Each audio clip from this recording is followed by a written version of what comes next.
จากใจสีวอนเสียงเพลงคนป่านาดอนวิงวอนให้แฟนเมตตาลำบากเหลือแสนยากจนให้วาสนาโปรดจงศรัทธาเมตตาเด้อนะแฟน10 นิ้วขอกราบด้วยความเต็มใจแฟนสาวยามใดอย่าลืมผู้ชายคนนี้จะห้องพิงกล่อมยามนอนให้หลับฝันดีตราบสัวชีวิตแฟนนั้นอย่าได้ลืมลาสีวอนยามนอนฝันเห็นแต่หน้าแฟนทั่วโลกาเมตตาอย่าได้เลิ่มไหล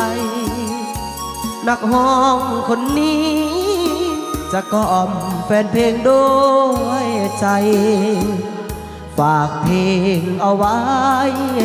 แฟนเอ๋ยอย่าได้ลืมกันเสียงเพลงออกปากจากสายคนจนเมื่อยามสับสนบางวันก็กินน้ำตาห้องเพลงก็เศร้าเหงาใจอย่างแฟนลืมลานี่คือนักห้องบ้านป่าสวยกรุณาเมตตาสิว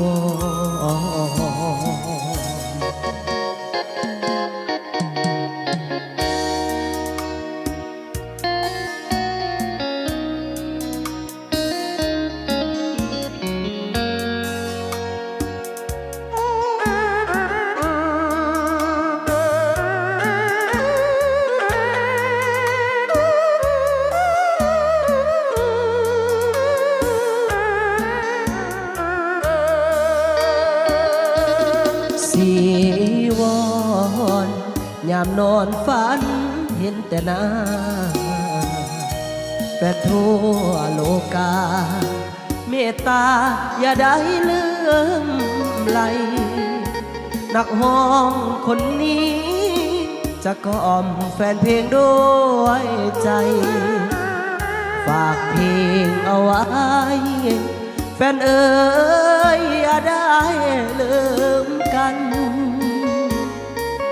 เสียงเพลงออกปากจากสายคนจนเมื่อยามสับสน